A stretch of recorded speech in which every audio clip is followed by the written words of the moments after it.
Hello friends, welcome to LTX classes. So friends, let us start the discussion. Before that there was a small announcement. మన యొక్క flagship UPSC infinity course ఇప్పుడు మీకు live plus recorded classes available ఉంటాయి. So దీంట్లో మనకి GS prelims plus mains cover అవుతుంది, NCERT foundation, current affairs, CSAT, prelims test series, mains answer writing ఇవన్నీ కూడా కవర్ అవుతాయండి మనకి. సో దీని యొక్క ఫీ మనం ఛార్జ్ చేసేటువంటిది 60,000 రూపీస్. సో దీన్ని మీరు ఈఎంఐ 5,000 పర్ మంత్గా కూడా మీరు పే చేసుకోవచ్చు. ఇది మీకు లైఫ్ టైం వ్యాలిడిటీ తోటి వస్తుంది. ఇక్కడ స్క్రీన్ మీద కనిపించే నెంబర్కి మీరు కాల్ చేస్తే మీకు ఏ విధమైన డౌట్స్ ఉన్నా కూడా మీరు క్లారిఫై చేసుకోవచ్చు. అండ్ అలాగే మన యొక్క యాప్ ఎల్టీఎక్స్ క్లాసెస్ని సో మీరు డౌన్లోడ్ కూడా చేసుకోండి. Yes friends, that's it. Let's start the discussion.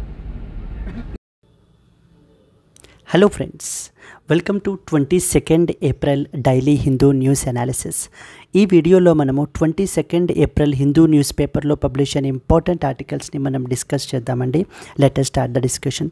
So చాలా ఎడిషన్స్ ఉంటాయి, మనం ఏ ఎడిషన్ ఫాలో అయినా పర్వాలేదు, బట్ ఢిల్లీ ఎడిషన్ అనేటువంటిది మనం ఏంటి అని అంటే కనుక సో యూనిఫామ్గా తీసుకుని మనం ఇక్కడ డిస్కస్ చేయడం అయితే కనుక జరుగుతుంది. So let us start the discussion అండి. First and foremost article, Caracal and ICOMM set up the arms facility in Hyderabad. So దీని గురించి మనం ఏంటి అనేటువంటిది మనం డిస్కస్ చేస్తాము. India and as well as UAE, United Arab ఎమిరేట్స్కి సంబంధించి. Second important, India imposes 12% temporary tariff on steel imports. మన కంట్రీలో స్టీల్ ఇంపోర్ట్స్ మీదన 12% టెంపరరీ టారిఫ్ అనేటువంటిది ఇంపోజ్ చేయబడడం జరిగింది. సో దాని గురించి మనం ఏంటనేది ఇక్కడ డిస్కస్ చేయడం జరుగుతుంది. Next important one, a reminder to the president and as well as the governors అంటూ మనకి ఏంటి అని అంటే కనుక ఒక ఇంపార్టెంట్ ఆర్టికల్ అయితే పబ్లిష్ అయింది. We will see that 2 ISRO satellites dock successfully for the second time. మనకి ఏంటి అని అంటే కనుక స్పేడెక్స్ మిషన్ గురించి ఇంపార్టెంట్ పాయింట్స్ అయితే కనుక మనం ఇక్కడ మాట్లాడుకుంటాము.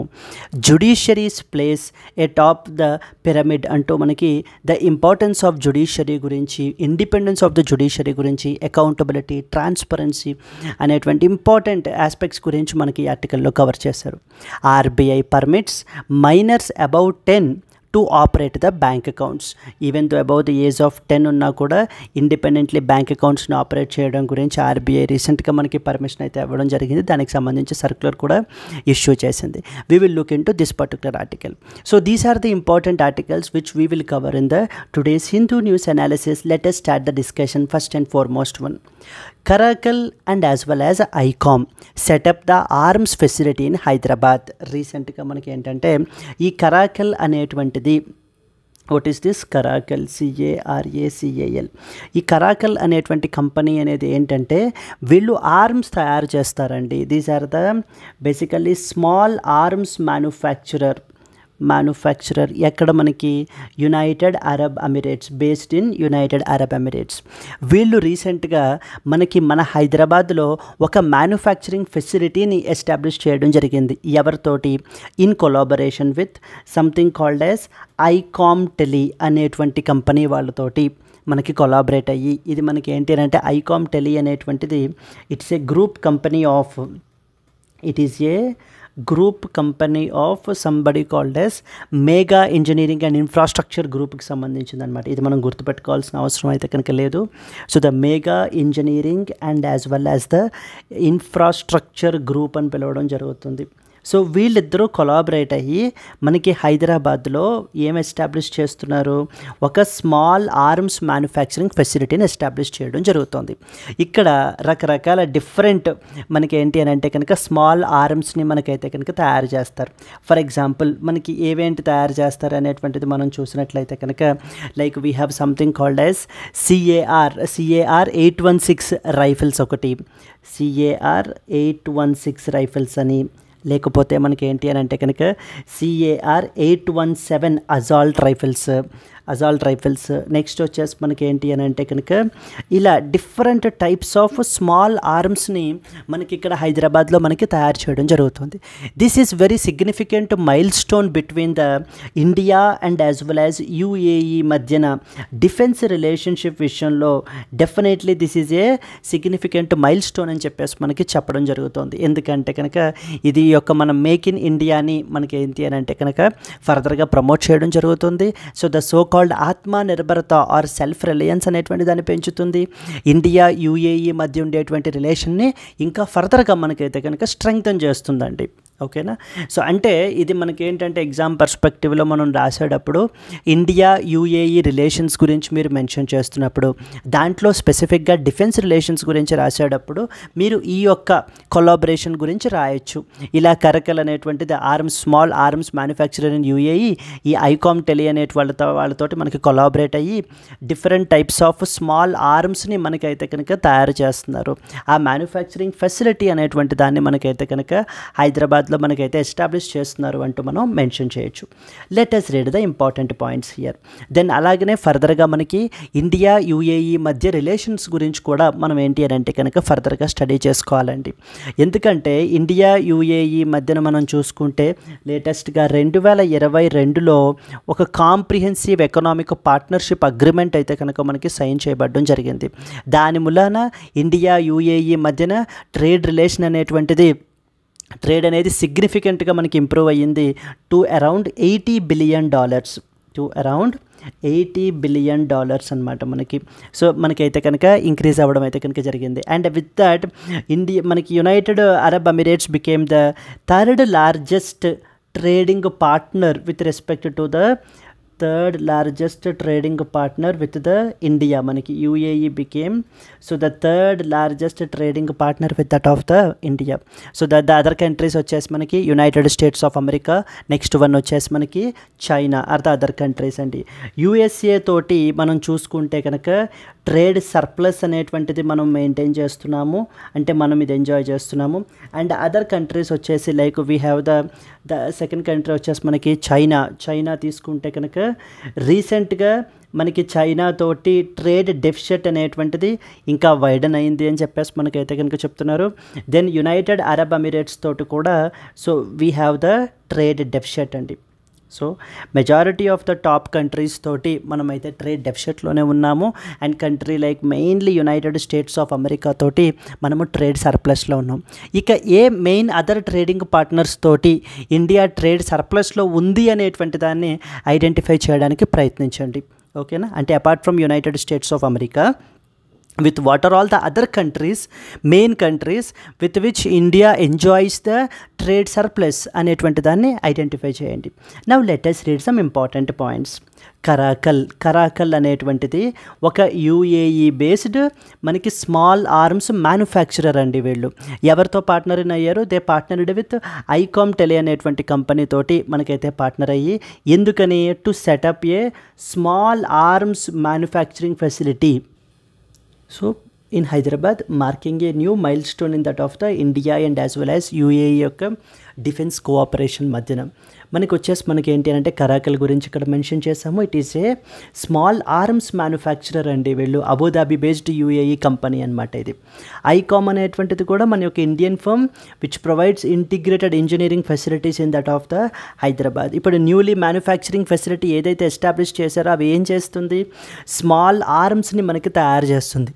ఏవేంటి? అజాల్ట్ రైఫిల్స్ అవి కూడా మనం ఇందాక ఆల్రెడీ మనం మాట్లాడుకున్నాం.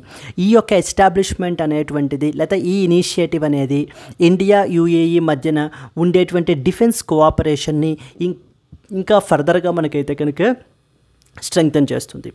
ఇండియా UAE ఇంకా అవుట్ సైడ్ ద పేపర్ మనం వెళ్ళిపోతే ఇంకా మనకి ఏం తెలియాలి? న్యూ సైడ్ ఇంపార్టెంట్ పాయింట్స్ ఏం తెలియాలి అని అంటే, ఇండియా UAE యొక్క డిఫెన్స్ కోఆపరేషన్ మధ్యన మనకి ఏంటంటే these countries have established something called as JDCC, joint defence cooperation committee అనేటువంటి దాన్ని ఎస్టాబ్లిష్ చేశారండి మనకి ఇండియా UAE మధ్యన.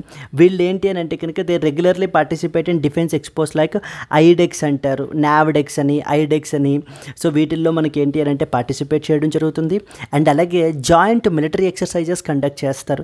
డిజర్ట్ ఫ్లాగ్, డిజర్ట్ సైక్లోను, ఇలా మీకు ప్రిలిమినరీలో కూడా అడుగుతూ ఉంటారు. డైరెక్ట్గా ఎక్సర్సైజ్ పేరు ఇచ్చేసి ఇది ఏ కంట్రీస్కి మధ్యన అని చెప్పేసి. ఎందుకంటే last time 2024లో they have asked about something called as Mitra Shakti గురించి అడిగారు.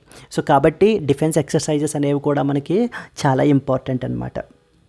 ఇక అసలు ఇంకా ఇండియా యూఏఈలోకి మనం వెళ్ళిపోతే కనుక యూఏఈ యునైటెడ్ అరబ్ ఎమిరేట్స్ అనేటువంటిది మనకేంటి అని అంటే కనుక సౌదీ అరేబియా తోటి సో మనకైతే కనుక బార్డర్ అవుతున్నటువంటి కంట్రీ.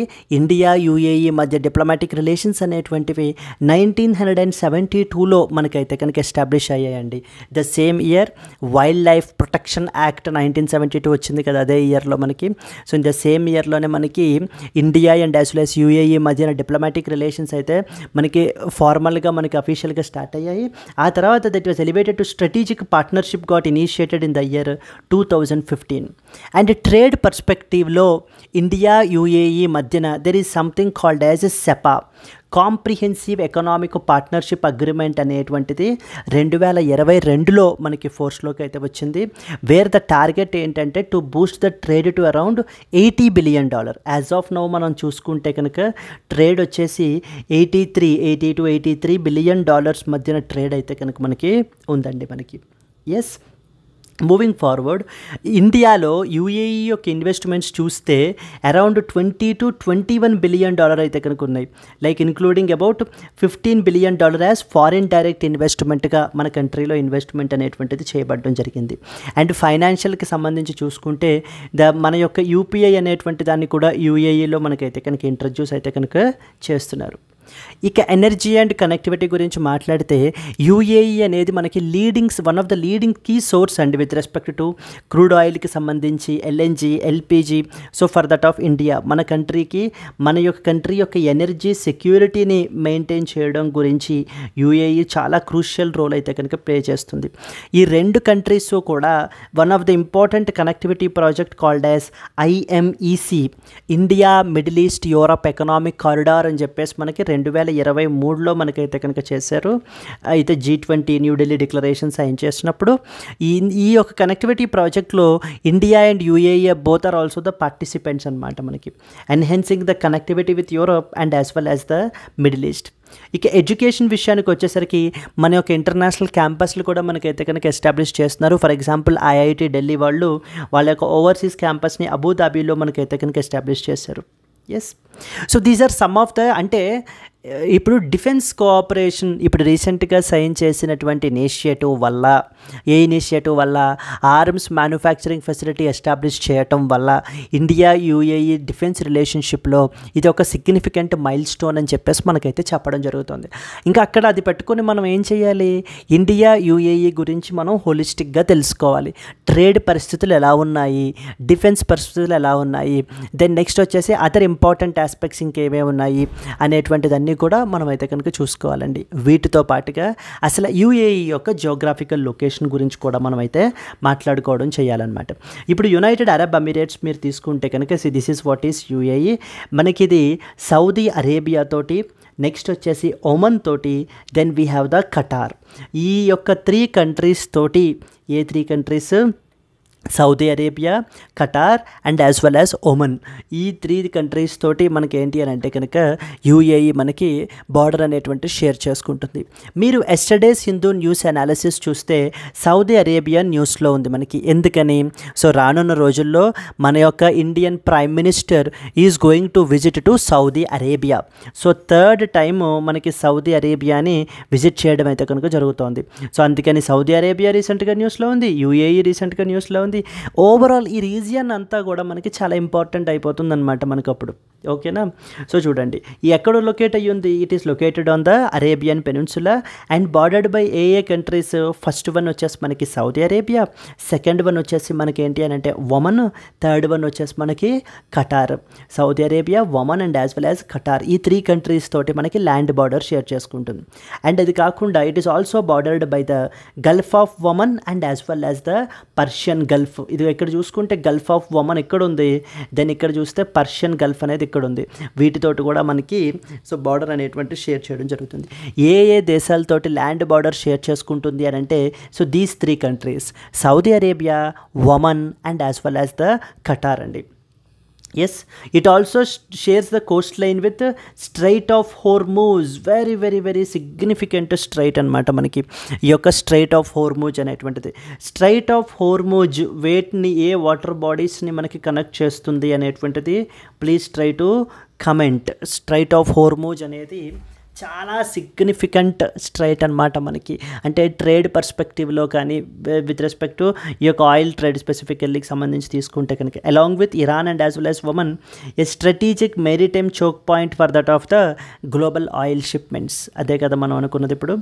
సో దీనికి సంబంధించి ఒక పాసిబుల్ మెయిన్స్ క్వశ్చన్ ఎలా అడగచ్చు, discuss how India UAE defence and strategic cooperation is evolving in light of recent bilateral and as well as regional developments can be a potential question.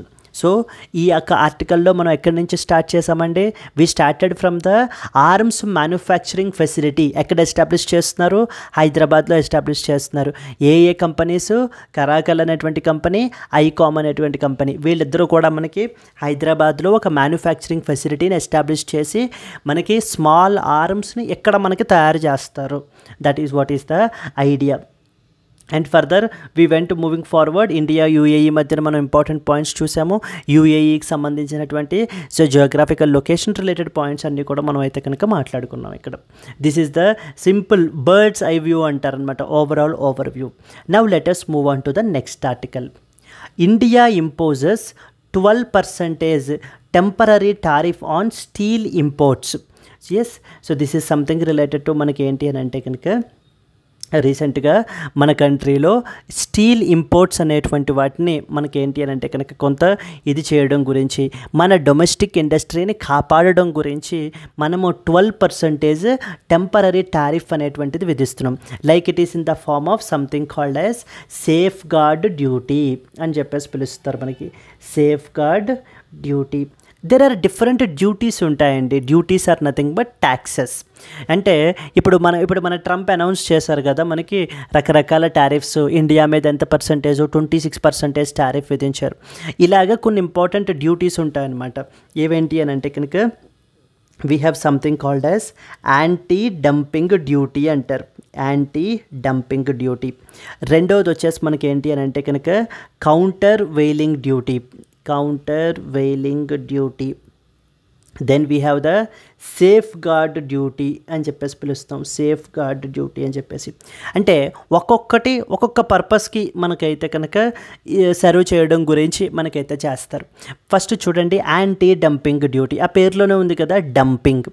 ఏదైనా countries ఇలాంటి dumping activities చేస్తూ ఉంటే, for example China. So China తీసుకుంటే మనకి ఏం చేస్తారంటే, అంటే వాళ్ళ కంట్రీలో దాని యొక్క ప్రైస్ కన్నా కూడా తక్కువకి ఇంకా చీప్గా అవతల కంట్రీలో మనకి ఏంటి అని అంటే ఎక్స్పోర్ట్ చేసేస్తూ ఉంటారు. సో చైనా ఏం చేస్తుంది, వాళ్ళ కంట్రీలో ఆ యొక్క గూడి యొక్క ప్రైస్ ఎంత ఉందో అంతకంటే తక్కువ ప్రైస్కి కూడా మనకైతే కనుక ఎక్స్పోర్ట్ చేసి మనకి డంప్ చేయడం జరుగుతుంది. ఇది ఎందుకు చేస్తారు, అవతల కంట్రీ యొక్క డొమెస్టిక్ ఇండస్ట్రీని కొలాప్స్ చేయించడం గురించి మనకేంటి అని అంటే కనుక చేసేటువంటి చీప్ టాక్టిక్.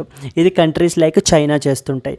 దాన్ని మనం కౌంటర్ చేయడం గురించి ఏం చేస్తామో, అలా వస్తున్నటువంటి చీప్ గూడ్స్ మీదన యాంటీ డంపింగ్ డ్యూటీ అనేటువంటిది మనం లేవీ చేస్తాం. అంటే దాని మీద ట్యాక్స్ అనేటువంటిది వేయడం ద్వారా మన యొక్క బార్డర్ నుంచి మన మార్కెట్లోకి వచ్చేటప్పటికి దాని ప్రైస్ అనేటువంటిది కొంత పెరుగుతుంది. కాబట్టి మన డొమెస్టిక్ ఇండస్ట్రీ అనేటువంటిది అంతా ఎఫెక్ట్ అవ్వదు. సెకండ్ వన్ వచ్చేసి counter wailing duty. Countervailing duty అనేది ఎప్పుడు ఇచ్చేస్తారు అని అంటే కనుక ఎక్స్పోర్ట్ సబ్సిడీస్. కొన్ని గవర్నమెంట్స్ ఏం చేస్తారంటే వాళ్ళ యొక్క ఎక్స్పోర్టర్స్కి ఎక్స్పోర్ట్ సబ్సిడీస్ ఇచ్చేస్తారు. అంటే వాళ్ళకి ఇప్పుడు ఒక 100 రూపాయలు ఖర్చు అయిందనుకోండి హైపోథెటికల్గా, సో దాంట్లో 80 రూపీస్ మనకి ఏంటి అని అంటే కనుక సబ్సిడీ ఇచ్చేయడం ద్వారా ఇంకా వాళ్ళకి అయిన ఖర్చు ఎంత 20 రూపీసే. సో అతి తక్కువ ప్రైజెస్కి కూడా మనకి ఏంటంటే ఎక్స్పోర్ట్ సబ్సిడీస్ ఇచ్చి ట్రేడ్ని డిస్టార్ట్ చేయడానికి ట్రై చేస్తే కనుక అలాంటప్పుడు దాన్ని మనం కౌంటర్ చేయడం గురించి కౌంటర్ వెయిలింగ్ డ్యూటీ అనేటువంటి దాన్ని మనం ఇంపోజ్ చేస్తాము. అండ్ ఇక థర్డ్ వన్ వచ్చేసి we have something called as safeguard duty. Safeguard duty ఎప్పుడు ఇంపోజ్ చేస్తారు, ఎప్పుడైనా కూడా సడన్ ఇంపోర్ట్ సర్జ్, అంటే సడన్గా ఇంపోర్ట్స్ అనేటువంటివి పెరిగిపోయినప్పుడు, సడన్ ఇంపోర్ట్ సర్జ్ జరిగినప్పుడు దాన్ని కంట్రోల్ చేయడం గురించి మనం ఏం చేస్తాము అని అంటే కనుక సేఫ్ గార్డ్ డ్యూటీ అనేటువంటిది మనం విధిస్తాము. Anti dumping duty, countervailing duty and as well as safeguard duty. ఈ డ్యూటీస్ అనేవి జనరల్లీ మొత్తం అన్ని డ్యూటీస్ యొక్క మెయిన్ ఆబ్జెక్టివ్ ఏంటి, డొమెస్టిక్ ఇండస్ట్రీని కాపాడడం గురించి. మన యొక్క డొమెస్టిక్ ఇండస్ట్రీ ఈ యొక్క చీప్ ఇంపోర్ట్స్ వల్ల ఎఫెక్ట్ అవ్వకుండా, ఇంపాక్ట్ అవ్వకుండా, అంటే మన డొమెస్టిక్ పీపుల్ ఎఫెక్ట్ అవ్వకుండా మనకి ఏంటి అని అంటే కనుక ఈ డ్యూటీస్ అనేటువంటి దాన్ని ఇంపోజ్ చేస్తారు. నెక్స్ట్ ఇంపార్టెంట్ క్వశ్చన్ ఏంటి అని అంటే WTO అండర్లో ఇది పర్మిటెడా అంటే మరి వరల్డ్ ట్రేడ్ ఆర్గనైజేషన్ ఏం చెప్తుంది, ఫెయిర్ ట్రేడ్ అనేటువంటిది జరగాలి అని చెప్పేసి మనకైతే కనుక చెప్తుంది. ఎటువంటి ట్రేడ్ బ్యారియర్స్ ఉండకూడదు అన్నట్టుగా మనకైతే కనుక చెప్తుంది. మరి ఆ కాంటెక్స్ట్లో మనకైతే కనుక so it is permissible in order to Levi these duties, but provided ఎప్పుడైనా జనరల్గా మనకి ఏమవుతుందంటే మనం ఇలాంటి డ్యూటీస్ ఇంపోజ్ చేసినప్పుడు అవతల ఇంపాక్ట్ అవుతున్నటువంటి కంట్రీ ఏం చేస్తుంది అని అంటే కనుక వరల్డ్ ట్రేడ్ ఆర్గనైజేషన్కి వెళ్ళి దీని యొక్క ఈ కంప్లైంట్ని మనకైతే రైజ్ చేస్తుందండి. వరల్డ్ ట్రేడ్ ఆర్గనైజేషన్కి మనం ఏంటి అని అంటే ప్రూవ్ చేయాలి ఏమని, మన యొక్క డొమెస్టిక్ ఇండస్ట్రీ అయితే కనుక ఎఫెక్ట్ అయింది, అందుమూలాన మేము ఏంటి అని అంటే కనుక నేషనల్ ఇంట్రెస్ట్ని దృష్టిలో పెట్టుకుని మా డొమెస్టిక్ ఇండస్ట్రీని కాపాడడం గురించి మాత్రమే డ్యూటీస్ వేసాం తప్ప ఎటువంటి డిస్క్రిమినేటరీ ప్రాక్టీసెస్ మేమైతే కనుక ఫాలో అవ్వలేదు అంటూ మనం అయితే కనుక చెప్పాలి. క్లియర్? దీనికి సంబంధించి latest read some important points. ఇదే కాంటెక్స్ట్లో మనకి 12% టెంపరరీ టారిఫ్ అయితే కనుక దేని మీద, స్టీల్ ఇంపోర్ట్స్ మీద 200 రోజుల పాటు మనకి నెక్స్ట్ వచ్చేసి మనము ఈ యొక్క 12% టారిఫ్ అనేది మనం అయితే కనుక ఇంపోజ్ చేస్తాం మన యొక్క డొమెస్టిక్ స్టీల్ మేకర్స్ ఎవరైతే ఉంటారో వాళ్ళని కాపాడడం గురించి. ఎందుకంటే చైనా నుంచి ఇంపోర్ట్స్ అనేటువంటివి విపరీతంగా పెరిగిపోతున్నాయి. India has imposed a 12% temporary safeguard duty. ఇందాక మనం అనుకున్నాం కదా 3 important things, countervailing duty, safeguard duty, anti dumping duty on steel imports in order to curb the unbridled imports and protect the domestic steel industry. It will be effective for around 200 days starting from the Monday. So మనకి 200 days పాటు ఈ యొక్క duty అనేటువంటి దాన్ని, ఈ tax అనేటువంటిది impose చేయబడడం జరుగుతుంది. So what is the measure that have taken? It is India has imposed 12% temporary tariff on some steel products. ఎందుకు చేశారు? to restrict the sudden and unregulated imports, so which might impact the domestic industries. Domestic industries ni impact అయ్యేటువంటి ఈ యొక్క sudden increase unregulated ఇంపోర్ట్స్ని మనకి restrict చేయడం గురించి. It will be effective for around 200 days period. It will be applicable unless revoked, superseded or amended earlier. అంటే until and unless it is changed, ఇంకా ముందుగానే మనం చేంజ్ చేసేంత వరకు లేకపోతే మనం రివోక్ చేసేంత వరకు ఇది కంటిన్యూ అయితే కనుక 200 days పాటు కంటిన్యూ అవుతూ ఉంటుందండి. ఇది మెయిన్లీ ఎవరిని టార్గెట్ చేస్తూ? చైనాని టార్గెట్ చేస్తూ, which is the second largest exporter of steel to India after South Korea in 2024-25. Please be very clear. మన కంట్రీకి సెకండ్ లార్జెస్ట్ ఎక్స్పోర్టర్ అండి స్టీల్ ఎక్స్పోర్ట్ చేయడంలో రెండవ స్థానంలో ఉన్నది మనకైతే కనుక China after South Korea in 2024-25. And we were the net importer as well of the finished steel for the second consecutive year. ఇక్కడ సో మన యొక్క టాటా యొక్క steel supported the move, terming it as a critical step to counter the unfairly priced imports. Now the 3 duties that what we have discussed earlier అనేటువంటిది మనం అయితే కనుక ఇక్కడ మీకు నోట్స్ ఫార్మాట్లో మీకు ఇచ్చేయబడడం జరిగింది, సో దట్ మీరు రివైజ్ చేసుకోవడం గురించి. ఫస్ట్ది ఏంటమ్మా? Anti dumping duty. It is A protectionist tariff which is imposed on foreign imports sold below the fair market value. అంటే వాటి యొక్క ఫెయిర్ మార్కెట్ వాల్యూ కంటే కూడా తక్కువకి మనకైతే కనుక సేల్ చేస్తూ ఉంటారు. సో దెన్ డంపింగ్ ప్రాక్టీసెస్ని క్యారీ అవుట్ చేయడానికి. Selling the goods abroad at lower prices than in the domestic market. Domestic మార్కెట్లో ఆ యొక్క గూడ్స్ యొక్క ప్రైజెస్ ఎంత ఉంటాయో అంతకంటే తక్కువ ప్రైజ్కి మనం ఏంటి అని అంటే కనుక ఎక్స్పోర్టింగ్ కంట్రీలో మనం ఏంటి అని అంటే డంప్ చేస్తుంటే అలాంటి ప్రాక్టీస్ని డంపింగ్ అంటారు. దాన్ని కౌంటర్ చేయడం గురించి యాంటీ డంపింగ్ డ్యూటీ అనేటువంటిది లేవీ చేయబడడం జరుగుతుంది. పర్పస్ ఏంటి? మన యొక్క లోకల్ ఇండస్ట్రీస్ని కాపాడడం గురించి, from unfair competition and again restore the fair trade restore చేయడం గురించి. Is it permitted under WTO? Yes అండి, permitted by WTO in order to rectify the trade distortions. But we have to prove that ఖచ్చితంగా మా యొక్క domestic industry అనేటువంటిది దానికి injury జరిగింది, impact అయ్యింది అని మనం ఏంటి అని అంటే కనుక ప్రూవ్ చేయాలి. అప్పుడు మాత్రమే మనకి ఇది అవుతుంది. ఇన్ ఇండియా మనకి ఏ కంట్రీ ఏ మినిస్ట్రీ ఇంపోజ్ చేస్తుందండి? మినిస్ట్రీ ఆఫ్ ఫైనాన్స్ వాళ్ళు ఇంపోజ్ చేస్తారు based upon the ministry of commerce recommendation. Commerce ministry యొక్క రికమెండేషన్ మనకి ఏంటి అని అంటే కనుక directorate general of trade remedies అని చెప్పేసి ఒక బాడీ ఉంటుంది, DGTR అని చెప్పేసి. వాళ్ళు రికమెండ్ చేస్తారు, మినిస్ట్రీ ఆఫ్ ఫైనాన్స్ వాళ్ళు ఫైనల్గా మనకి లేవీ చేయడం జరుగుతుంది. రెండవది అదంతా ఫస్ట్దంతా స్టోరీ దేని గురించి? యాంటీ డంపింగ్ డ్యూటీ గురించి. ఇక రెండోది దేని గురించి? Counter wailing duty. అంటే ఏంటి? To counter subsidies offered by exporting countries. కొన్ని దేశాలు ఇందాక అనుకున్నాం కదా, గవర్నమెంట్సే ఆ ఎక్స్పోర్టర్స్కి సబ్సిడీస్ ప్రొవైడ్ చేస్తూ ఉంటారు. దాని మూలన ఏమవుతుంది? ఆ ఎక్స్పోర్టర్స్కి ఆ యొక్క గూడ్స్ యొక్క కాస్ట్ ఆఫ్ ప్రొడక్షన్ తగ్గిపోతుంది. సో తగ్గిపోయినప్పుడు వాళ్ళు ఏం చేస్తారు? చీప్ ప్రైజెస్కే వాటిని ఎక్స్పోర్ట్ చేస్తారు. అలాంటి వాటిని కౌంటర్ చేయడం గురించి మనకి కౌంటర్ వెయిలింగ్ డ్యూటీ అనేటువంటిది ఇంపోజ్ చేయడం జరుగుతుంది. To eliminate the price advantage, so to avoid due to such subsidies. And is it allowed under WTO? Yes, allowed under WTO rules. ఇది ఎందుకు చేస్తారు?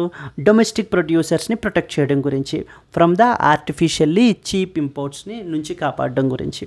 ఇక థర్డ్ వన్ వచ్చేసి మనకి ఏంటి? Safeguard duty. Safeguard duty అంటే ఏంటి? It to address a sudden surge in imports harming the domestic industries. అంటే ఉన్నట్టుండగా ఒక్కసారిగా ఇంపోర్ట్స్ అనేటువంటివి పెరిగిపోతాయి. మనకి ఎప్పుడైతే సప్లై విపరీతంగా పెరిగిపోతుందో డిమాండ్ అలాగే ఉండి మనకి ఏమవుతుంది? మనకి ప్రైజెస్ మీద ఇంపాక్ట్ అనేటువంటిది పడిపోతుంది. సో అక్కడ కూడా మనకి డొమెస్టిక్ ఇండస్ట్రీస్ అనేటువంటిది నష్టపోతాయి ఒక్కసారిగా సప్లై అలా పెరిగిపోతాయి కనుక. దాన్ని కౌంటర్ చేయడం గురించి మనకి ఒక time bound relief for the domestic industries to adjust. It is imposed only when the imports cause or threaten the serious injury to the local industry. Local ఇండస్ట్రీకి సో సీరియస్ ఇంజూరీ మనకి జరిగినప్పుడు మనకి యొక్క safe gourd duty అనేటువంటి దాన్ని మనకైతే impose చేయడం జరుగుతుంది. నౌ అసలు ఈ మూడింటిని మనకైతే కనుక చూసుకునేటువంటి ఒక డెడికేటెడ్ బాడీ ఉంటుంది. దాని పేరే directorate general of trade remedies అంటారండి. ఈ బాడీని మనకి 2018లో మనకి ఎస్టాబ్లిష్ చేశారు. ఇంతకుముందు directorate general of anti dumping and allied duties అని చెప్పేసి ఉండేది. సో దాన్ని మనకి ఏంటంటే డైరెక్టరేట్ జనరల్ ఆఫ్ ట్రేడ్ రెమెడీస్గా మనకైతే కనుక చేంజ్ చేయడం జరిగింది. అండ్ ఈ DGTR ఏ మినిస్ట్రీ అండర్లో వర్క్ చేస్తుంది? కామర్స్ అండ్ ఇండస్ట్రీ అండ్ మినిస్ట్రీలో మనకైతే కనుక వర్క్ చేస్తుంది. ఇది మన యొక్క యాంటీ డంపింగ్ వాచ్ డాగ్గా మనం దీన్ని పిలుస్తూ ఉంటామండి. India's anti dumping watch dog మనకైతే కనుక. హ్యూమన్ రైట్స్ వాచ్ డాగ్ మనం NHRCని మనం ఎలా పిలుస్తామో, guardian of public person controller and auditor జనరల్ని ఎలా పిలుస్తారో అదేవిధంగా మనకి యాంటీ డంపింగ్ వాచ్ డాగ్గా మనకి ఏంటంటే కనుక ఈ యొక్క DGTRని పిలవడం జరుగుతుంది. ఈ DGTR వాళ్ళు ఏం చేస్తారు? ఇన్వెస్టిగేషన్స్ క్యారీ అవుట్ చేస్తారు. అంటే నిజంగా ఈ యొక్క డంపింగ్ ప్రాక్టీసెస్ అనేటువంటిది ఇతర దేశం ఫాలో అయ్యిందా లేదా, ఇది కంట్రీ స్పెసిఫిక్గా అనమాట. ఆ స్పెసిఫిక్ కంట్రీ మీదన మనం వేయడం జరుగుతుంది. Anti dumping and anti subsidy investigations చేస్తాము. అండ్ గవర్నమెంట్ ఆఫ్ ఇండియాకి సేఫ్ గార్డ్ మెజర్స్ సజెస్ట్ చేస్తుంది. ఏవైనా ట్రేడ్ లిటిగేషన్ ఉంటే కోర్ట్స్లోను ట్రిబ్యునల్స్లోను వాటిని హ్యాండిల్ చేస్తుంది. ఎప్పటికప్పుడు వరల్డ్ ట్రేడ్ ఆర్గనైజేషన్స్ తోటి ఎంగేజ్ అవుతుంది ట్రేడ్ మ్యాటర్స్లో. ఓవరాల్ అవుట్ రీచ్ ప్రోగ్రామ్స్ అనేటువంటిది కండక్ట్ చేస్తుంది. ఇవన్నీ కూడా మనకి DGTR అనేటువంటి ఆర్గనైజేషన్ మనకి చేయడం జరుగుతుంది. సో ఈ యొక్క ఆర్టికల్ని మనం అడ్వాంటేజ్గా తీసుకుని ఆపర్చునిటీగా తీసుకుని మనం ఏమేమి తెలుసుకున్నామంటే anti dumping duty, countervailing duty and as well as the safeguard duty అని 3 ఇంపార్టెంట్ డ్యూటీస్ ఉంటాయి. Then we have a body called as directorate general of trade remedies అనేటువంటి ఒక బాడీ ఉంటుంది. సో మన కంట్రీలో ఈ యొక్క స్టీల్ ఇంపోర్ట్స్ యొక్క సడన్ సర్జ్ని మనకి ఏంటంటే కంట్రోల్ చేయడం గురించి, రెస్ట్రిక్ట్ చేయడం గురించి, అన్రెగ్యులేటెడ్ ఇంపోర్ట్స్ని మనం రెస్ట్రిక్ట్ చేయడం గురించి ఏం చేసాము? ఈ యొక్క 12% సేఫ్ గార్డ్ డ్యూటీ అనేటువంటి దాన్ని ఇంపోజ్ చేయబడడం అయితే కనుక జరుగుతోందండి. ఏ మినిస్ట్రీ ఫైనల్గా లేవీ చేస్తుంది? Ministry of finance. ఎవరు రికమెండ్ చేస్తారు? DGTR వాళ్ళు మనకైతే కనుక రికమెండ్ చేయడం జరుగుతుంది. DGTR ఏ మినిస్ట్రీ అండర్లోకి వస్తుంది? Ministry of commerce and industry అండర్లోకి మనకైతే కనుక వస్తుంది. Discuss the role of safeguard duties and trade remedies in protecting the domestic industries in India. Also explain the mandate and functions of the DGTR, Directorate General of Trade Remedies గురించి మీరు ఏంటి అని అంటే కనుక దీని యొక్క ఫంక్షన్స్ ఏంటి, దీని యొక్క మ్యాండేట్ ఏంటి అనేటువంటి దాన్ని కూడా మనకైతే ఎక్స్ప్లెయిన్ చేయమని అడుగుతున్నారండి. This was the second important article that you are expected to know about. Moving on to the next one. So ఇక్కడ ప్రిలిమ్స్ క్వశ్చన్ ఒకటి చూద్దాం.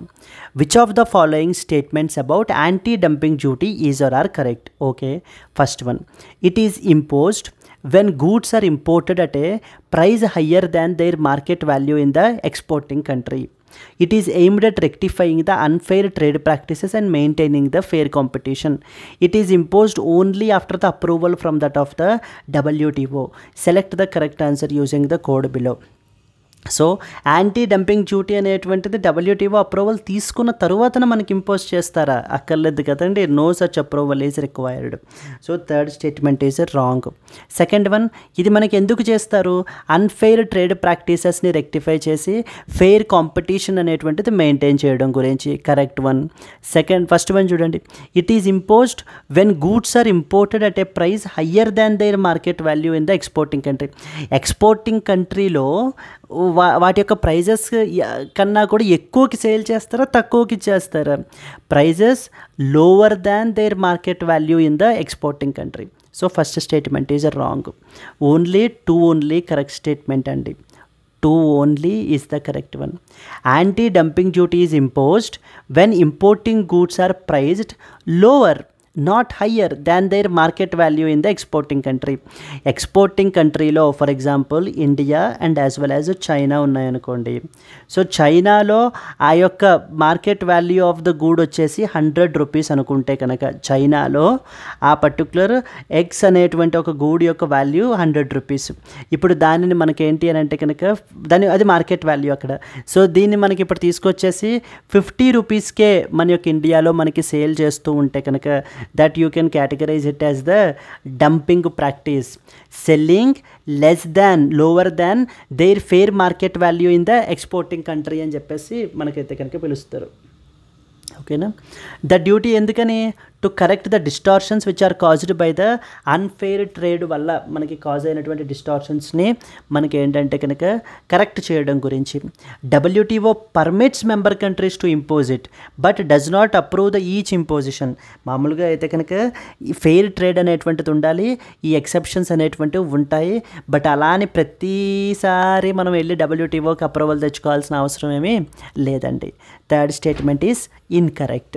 So moving forward to the next important article మనకి, a reminder to the president and as well as the governors. Yes అండి, the third important is a reminder to the president and as well as the governors అంటూ మనకైతే కనుక article publish అయింది. ఇది దేని గురించి? So దేని గురించి అని అంటే కనుక రీసెంట్గా మన యొక్క సుప్రీం కోర్టు ఒక ల్యాండ్ మార్క్ జడ్జిమెంట్ అయితే కనుక చెప్పింది కదా. దేని గురించి? గవర్నర్స్ యొక్క అసెంట్ టు ద బిల్స్ గురించి మనకైతే కనుక కపుల్ ఆఫ్ డేస్ నుంచి మనకైతే కనుక రిపీటెడ్గా మనకి దీని గురించి డిఫరెంట్ డైమెన్షన్స్లో మనకి ఆర్టికల్స్ అనేటువంటివి పబ్లిష్ అవుతున్నాయండి. ఇది ఇంకొక డైమెన్షన్లో మనకైతే కనుక రాశారనమాట. సో ఎవరు రాశారు అంటే కనుక Dushyant Dave, who is a senior advocate supreme court of India, మనకైతే కనుక ఈ ఆర్టికల్ రాయడం జరిగింది. ఇక్కడ మనకి ఈయన ఏమని ఆర్గ్యూ చేస్తున్నారు అని అంటే కనుక రీసెంట్గా సుప్రీం కోర్టు ఒక ల్యాండ్ మార్క్ జడ్జిమెంట్ అయితే కనుక చెప్పింది. Definitely this is a very very important judgment and the correct judgment as well. Constitutional పొజిషన్ని మనకైతే కనుక హైలైట్ చేస్తుంది.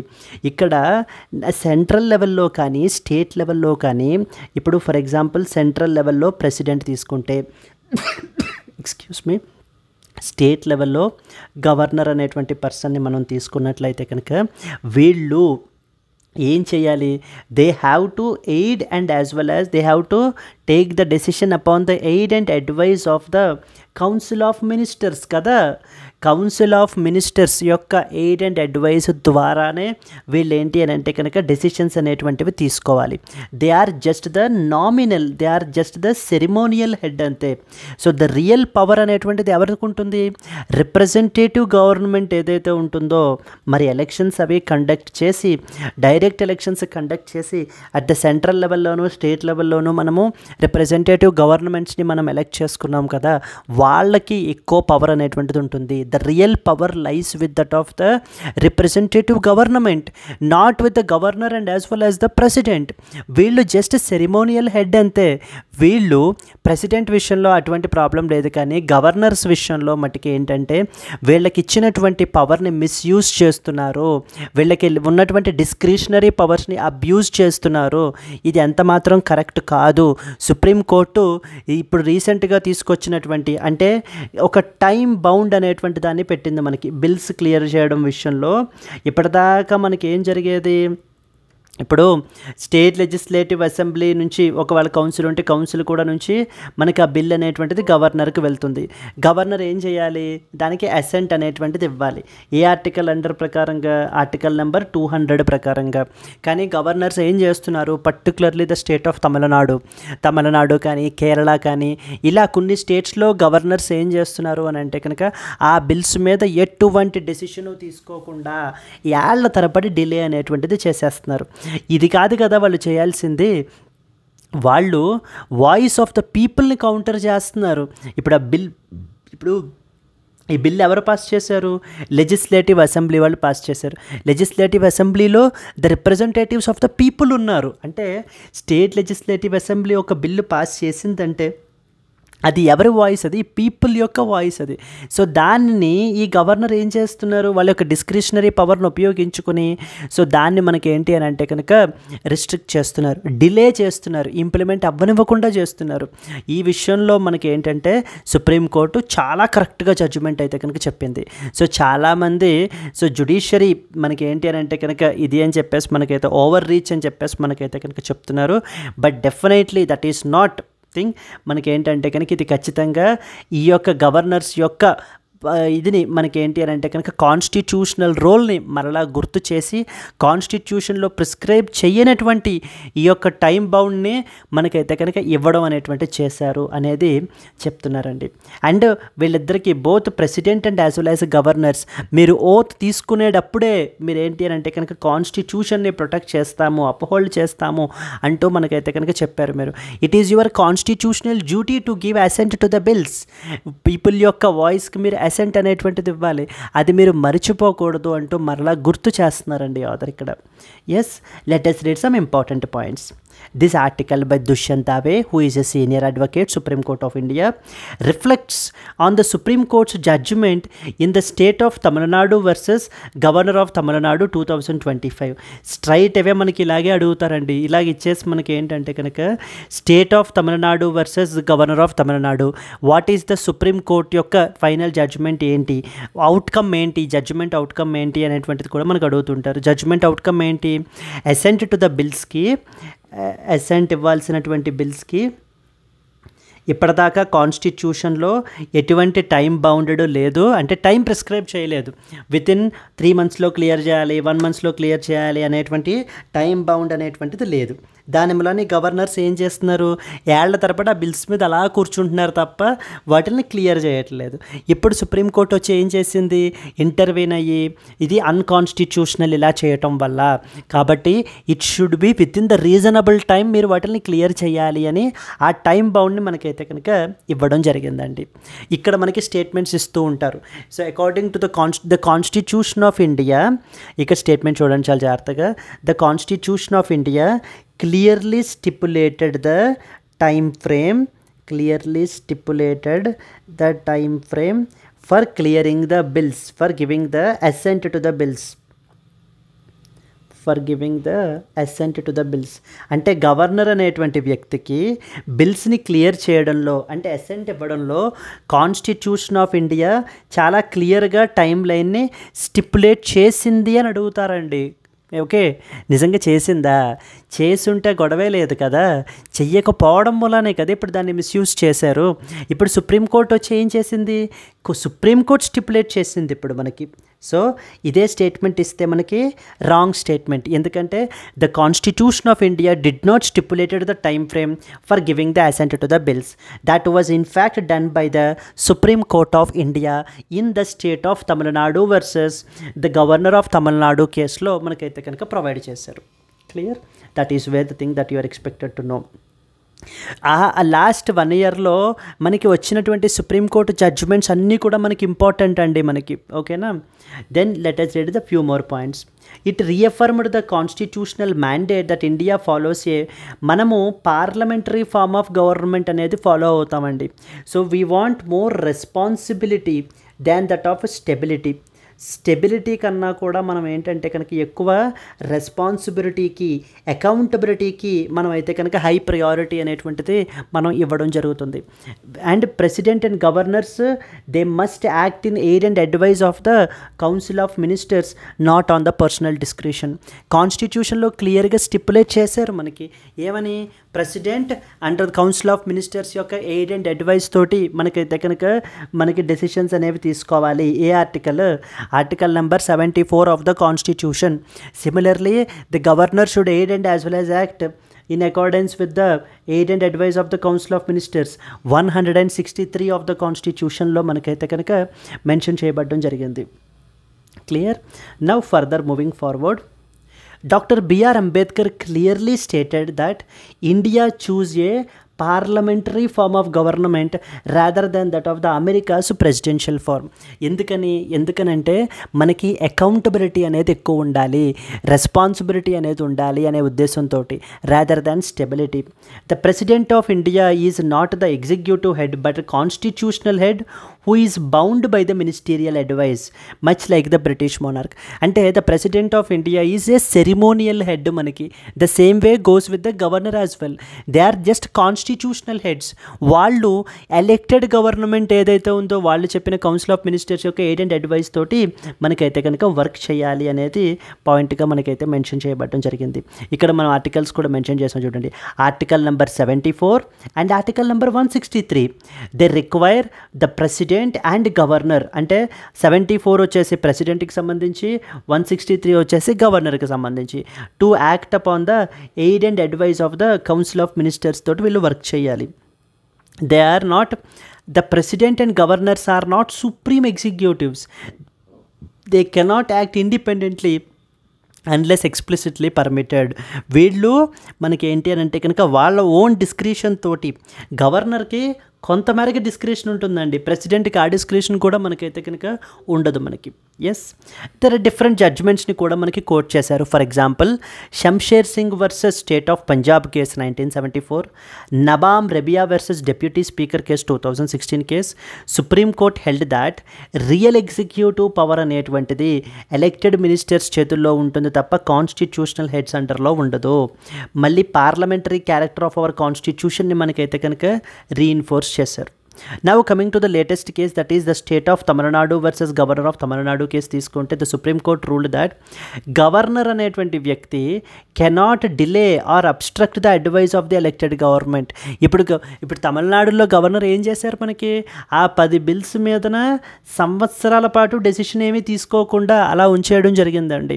ఓకేనా. Now this judgment is seen as a reminder of the constitutional limits upon the governor's power. Yes, and some governors have defied the constitutional norms, defied the constitutional norms, disrespecting the mandate of elected governments by withholding the decisions or bypassing the ministerial advice. So వాళ్ళు చెప్పినటువంటి అడ్వైజ్ని మనకి consider చేయకుండా, లేకపోతే మనకి ఏంటి అంటే decision అనేటువంటిది, assigned అనేటువంటిది ఇవ్వకుండా వాళ్ళ యొక్క కాన్స్టిట్యూషనల్ మ్యాండేట్ని మనకి ఏంటి అంటే కనుక గవర్నర్స్ వైలేట్ చేస్తున్నారు.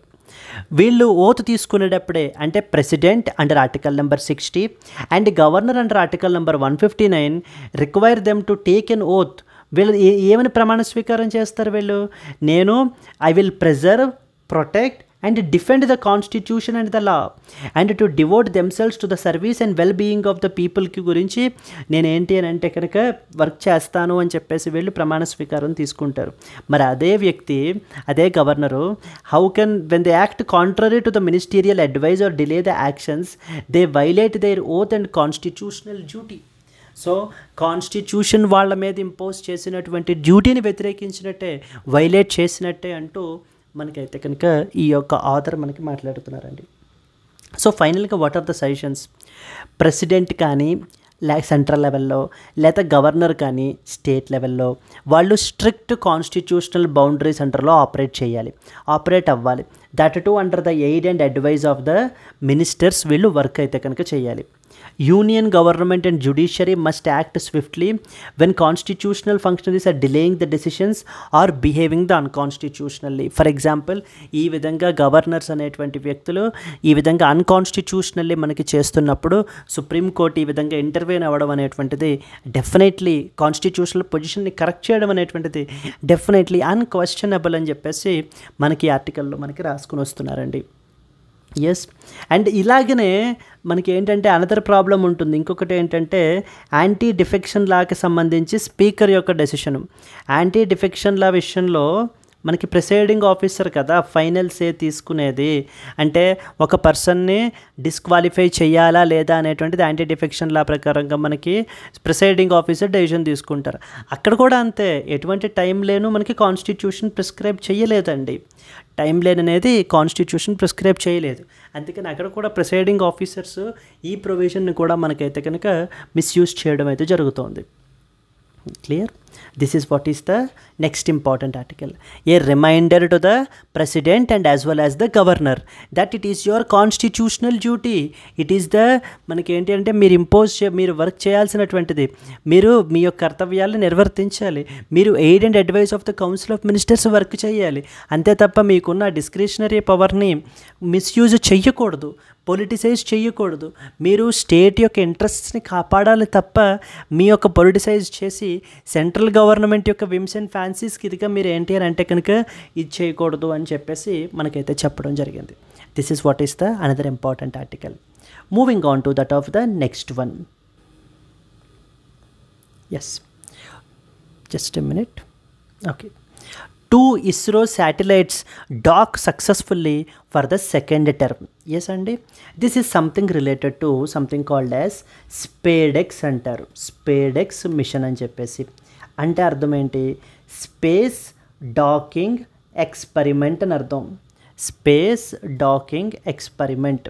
ఇది మన యొక్క ఇస్రో వాళ్ళు ఈ స్పేడెక్స్ అనేటువంటి మిషన్ని మొన్న డిసెంబర్ 30వ తారీఖు 2024 ఇంకా 2024 ఎండ్ అయిపోతున్నప్పుడు ఒకరోజు ముందు మనకి స్పేడెక్స్ అనేటువంటి మిషన్ని మనకి పంపించడం జరిగింది.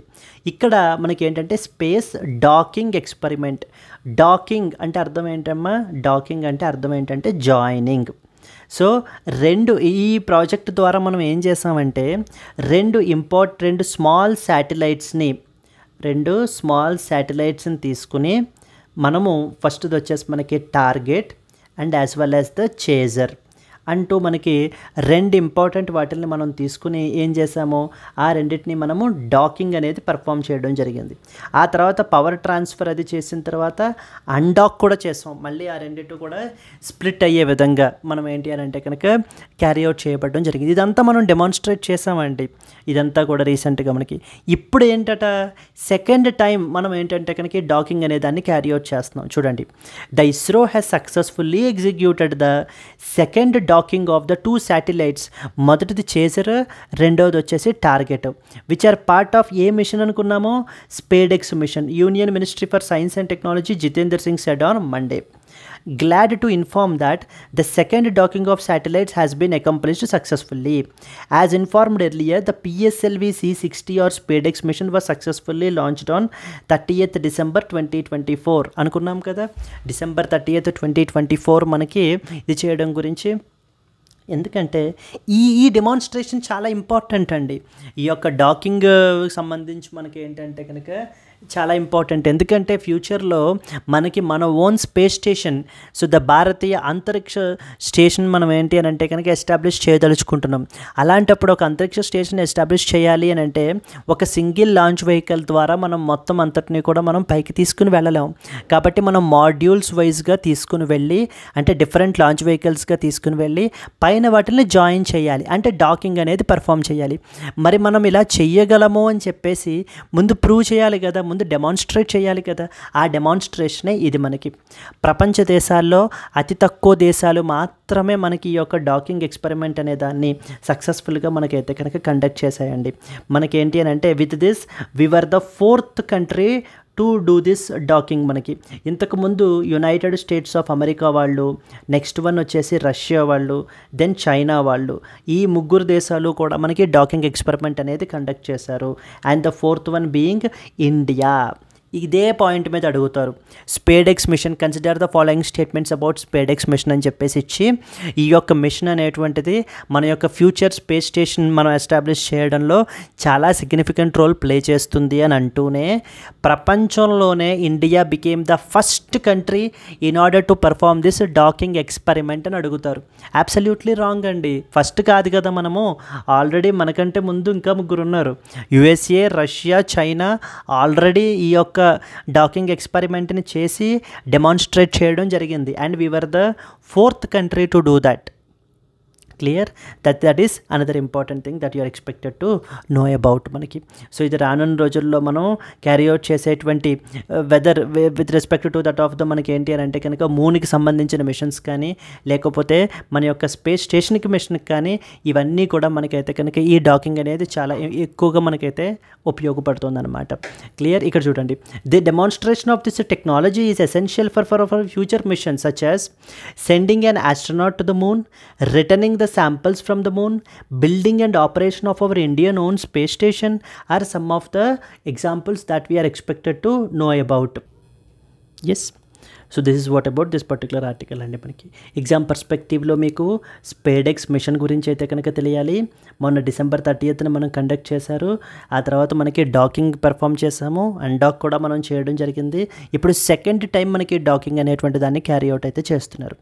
ఎస్, దీంట్లో మనకి ఏమేంటి అని అంటే, అండ్ ప్రపంచంలోనే we were the fourth country in order to demonstrate this particular technology. ఇప్పుడు మనకు కూడా వీఆర్ ఆల్సో క్యాపబుల్ అని చెప్పేసి మనం ఏంటంటే ప్రపంచానికి మనం డెమాన్స్ట్రేట్ చేయడం జరిగిందండి. This was the another important thing that you are expected to know. Okay, moving on to the next article.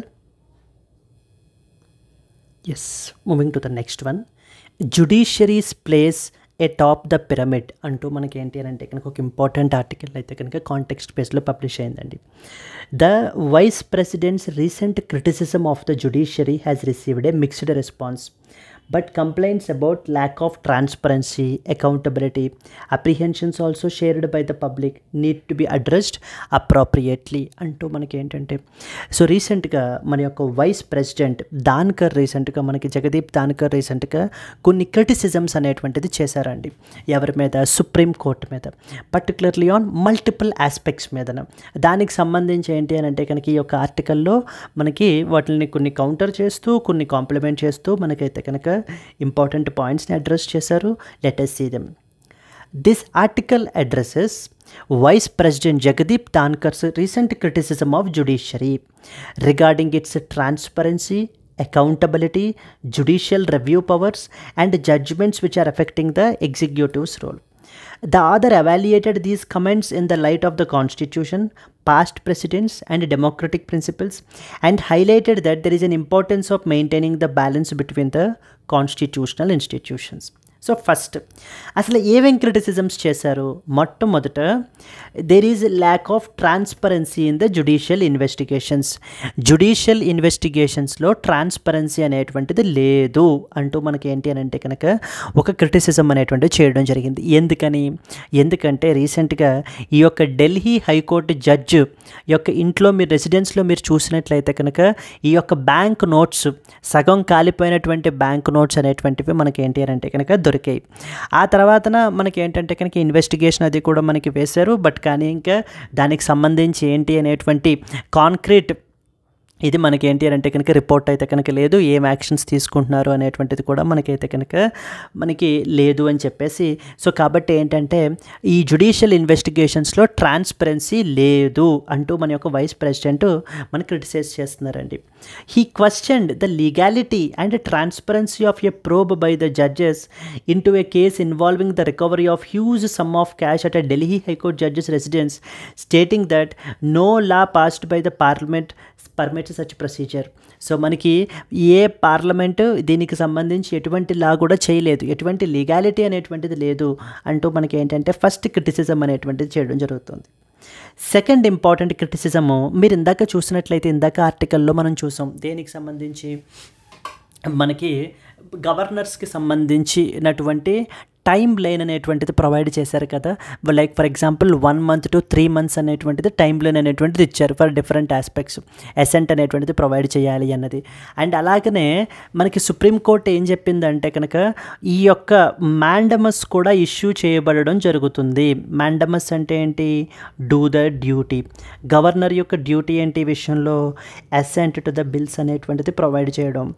So మేము ఒకవేళ మీరు ఏంటి అని అంటే కనుక యాక్ట్ చేయకపోతే, యాక్షన్ తీసుకోకపోతే మేము మ్యాండమస్ కూడా మీకు అయితే కనుక ఇష్యూ చేస్తాము అంటూ మనకి చెప్తున్నారు. సుప్రీంకోర్టు చెప్పింది. దీన్ని మనకి క్రిటిసైజ్ చేస్తున్నారు.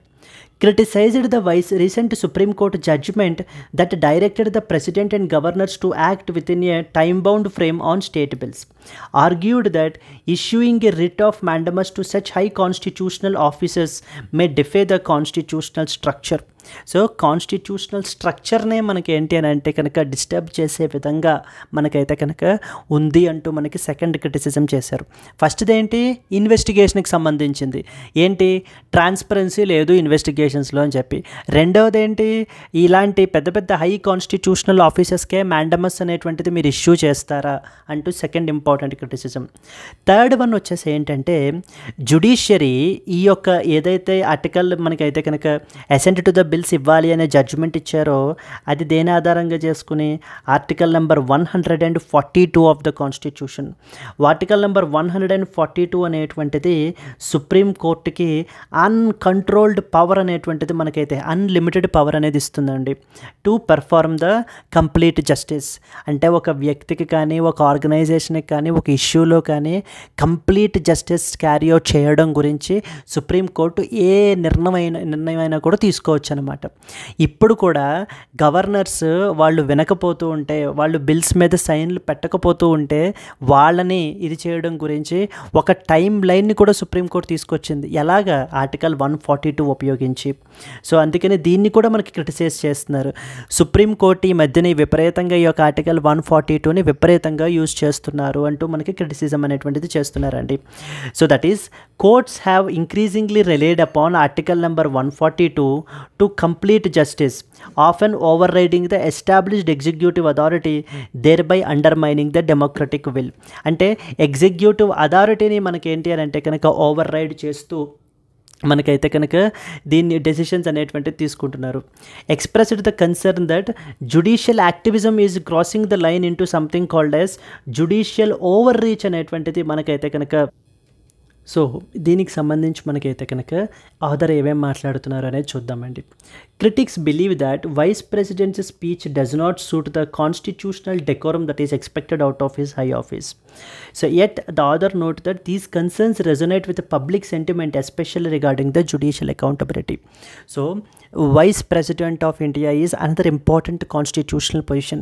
మరి అలాంటి కాన్స్టిట్యూషనల్ హైయెస్ట్ కాన్స్టిట్యూషనల్ పొజిషన్లో ఉండేటువంటి వ్యక్తి ఈ విధంగా క్రిటిసిజమ్స్ అనేటువంటిది చేయడం కూడా అంత ఇది కాదు అంటూ మనకి ఏంటి అని అంటే కనుక క్రిటిసైజ్ చేస్తూ, బట్ స్టిల్ పబ్లిక్ యొక్క ఒపీనియన్ కూడా అదే, జుడిషియల్ అకౌంటబిలిటీ అనేటువంటిది ఉండాలి అంటూ మనకైతే కనుక మాట్లాడుతున్నారు. The judiciary is not directly accountable to the electorate. Questions arise like how the judges appointed and how delay in justice delivery is affecting the public trust. So మనకి ఇప్పుడు ఏంటంటే ఈ కొలీజియం సిస్టమ్ ద్వారా మనకి ఏంటి అని అంటే అపాయింట్మెంట్స్ అనేటువంటివి జరుగుతాయి. సో దీనికి మనకి ఏంటంటే ఇప్పుడు రీప్లేస్ చేస్తూ ఎన్జేఏసీ అనేటువంటి సిస్టమ్ని తీసుకుని రావాలి అంటూ మనకైతే కనుక ఈ యొక్క ఆర్టికల్లో కూడా మనకైతే రాశారండి. అండ్ సెకండ్ ఇంపార్టెంట్ ఏంటంటే జుడిషియల్ రివ్యూ అంటారు. UPSC straight away what does judicial review mean by అని చెప్పేసి అయితే చెప్పడం జరిగింది. అంటే ఏదైనా ఒక ఎగ్జిక్యూటివ్ యాక్షన్ని కానీ, లెజిస్లేటివ్ చేసినటువంటి లాని కానీ, దాని యొక్క కాన్స్టిట్యూషనాలిటీని మనకైతే కనుక టెస్ట్ చేస్తే కనుక we will be calling it as a judicial review. But India's constitution places the judiciary as the guardian of the constitution. Judicial review అనేటువంటిది ఏం చేస్తుంది? It will ensure checks and balances, distinguishing India from both UK and as well as USA. మన కంట్రీలో executive, legislature and as well as judiciary ఈ మూడు organs కూడా in line function చేయాలి. ఏ organ కూడా ఇంకొక ఆర్గాన్ని డామినేట్ చేయకూడదు మనకి. సో అలా డామినేట్ చేయకుండా చెక్స్ అండ్ బ్యాలెన్సెస్ ద్వారా, అంటే ఎగ్జిక్యూటివ్ లెజిస్లేచర్ మీద జ్యుడిషియరీ మీద చెక్ చేసి బ్యాలెన్స్ చేస్తుంది, చెక్ అండ్ బ్యాలెన్స్గా. ద సేమ్ వే లెజిస్లేచర్ మనకి ఎగ్జిక్యూటివ్ మీదన, నెక్స్ట్ వచ్చేసి జ్యుడిషియరీ మీదన, judiciary on executive and as well as legislature మనకి ఏంటి అని అంటే కనుక తీసుకోవడం జరుగుతుంది. నెక్స్ట్ వచ్చేసి ఆర్టికల్ నెంబర్ 142ని చాలా ల్యాండ్ మార్క్ వాటి యూజ్ చేశారండి. ఫర్ ఎగ్జాంపుల్ మనకి విశాఖ గైడ్లైన్స్ తీసుకుని రావడం గురించి, కోల్ బ్లాక్ ఎలొకేషన్స్ క్యాన్సిల్ చేయడం గురించి, permanent commission to women in armed forces provide చేయడము, ఇల్లీగల్ స్ట్రక్చర్స్ని బై పబ్లిక్ అఫీషియల్స్ డిమాలిష్ చేసేస్తున్నారు కదా, బుల్డోజర్ జస్టిస్ గురించి, ఈ అన్ని ఆస్పెక్ట్స్లోని కూడా మనకి ఏంటంటే కనుక ఆర్టికల్ నెంబర్ 142నే మనకైతే కనుక ఉపయోగించడం జరిగింది. సో ఫైనల్ సజెషన్స్ ఏమేంటి అని అంటే, జ్యుడిషియల్ అపాయింట్మెంట్స్ అనేటువంటి వాటిని రిఫార్మ్ చేయాలి, కొలీజియం సిస్టమ్ ద్వారా కాదు, ఎన్జేఏసీ సిస్టమ్ తీసుకుని రావాలి, అక్కడ చీఫ్ జస్టిస్ ఆఫ్ ఇండియాకి వీటో పవర్ అనేటువంటిది ఉండాలి అంటూ మనకైతే కనుక తీసుకుని వచ్చారు. నెక్స్ట్ వచ్చేసి జ్యుడిషియల్ ఇండిపెండెన్స్ ఉండాలి అండ్ అలాగనే జ్యుడిషియల్ అకౌంటబిలిటీ కూడా ఉండాలి. ఈ రెండిటి మధ్యన కూడా బ్యాలెన్స్ అనేటువంటిది మెయింటైన్ చేయాలి అంటూ మనకైతే కనుక చెప్తున్నారండి. So reinforce separation of powers, మనకి సెపరేషన్ ఆఫ్ పవర్స్ అనేటువంటి దాని మీద ఆధారపడి మనం ఏంటి అంటే కనుక వర్క్ చేస్తూ ఉంటాయి ఈ 3 ఆర్గాన్స్ ఆఫ్ ది గవర్నమెంట్ కూడా. So there should be healthy separation of powers అనేది ఉండాలి. అండ్ అలాగే one organ should not overstep in the name of reform or justice in to the another, వేరే దాని యొక్క పవర్ని ఎన్క్రోచ్ చేయకూడదు అనేది థర్డ్ ఇంపార్టెంట్ సజెషన్గా మనకైతే కనుక ఇక్కడ చెప్పడం జరుగుతుంది. This was the another important article. Moving forward to that of next one. Reserve Bank of India permits the minors above the age of 10 to operate bank accounts. Reserve bank of India రీసెంట్గా మనకు ఒక circular అయితే కనుక issue చేశారండి, where they permitted the banks to allow the minors above the age of 10 years to open and operate savings or term deposit accounts independently. So వాళ్ళ యొక్క savings and as well as term deposit అకౌంట్స్ని operate చేయడానికి ఇండిపెండెంట్గా మనకైతే కనుక బ్యాంక్స్కి permission అయితే కనుక ఇవ్వబడడం జరిగింది. అండ్ అలాగే minors of any age may be allowed to open and operate savings and term deposit accounts through his or her legal guardian ద్వారా. ఇంకా ఏ ఏజ్ అయినా కూడా వాళ్ళు కూడా ఆపరేట్ చేయొచ్చు through their legal guardian. And అలాగే even mother can also be they may also be allowed to open such accounts with their mother as గార్డియన్గా కూడా మనకి ఏంటి అంటే కనుక అకౌంట్స్ అనేటువంటి ఓపెన్ చేయొచ్చు అని ఫైనాన్షియల్ ఇంక్లూజన్ని ఇంకా బెటర్గా ప్రమోట్ చేయడం గురించి Reserve bank of India and అలాగే ఎర్లీ ఫైనాన్షియల్ లిటరసీ అనేటువంటి దాన్ని ప్రమోట్ చేయడం గురించి రిజర్వ్ బ్యాంక్ ఆఫ్ ఇండియా మనకి స్టెప్స్ అయితే కనుక తీసుకుని ఉంటుంది. This is another important article that you are expected to know about. Moving on to that of the next one. So coming to this question, consider the following countries. A. 1 Saudi Arabia, 2 Oman, 3 Qatar. How many of the above countries borders UAE? United Arab ఎమిరేట్స్ని border చేస్తున్నటువంటి land borders చేస్తున్నటువంటి countries ఎన్ని? Only 1 country border చేస్తుందా, only 2, all 3, none of the above? If you know the answer please comment your answer అండి. And అలాగనే if you have like the video please do comment your answer, and alage if you have liked the video please do like it and share it to your friends as well. ఈ క్లాస్కి సంబంధించినటువంటి PDF అనేటువంటిది మన యొక్క Telegram ఛానల్లో మీకు అవైలబుల్గా ఉంటుంది. మీరు అక్కడి నుంచి డౌన్లోడ్ అయితే కనుక చేసుకోవచ్చు, రివైజ్ చేసుకోవచ్చు. ఎస్ అండి, let's meet again in the next Hindu news analysis. Until then happy learning, all the best, bye bye అండి.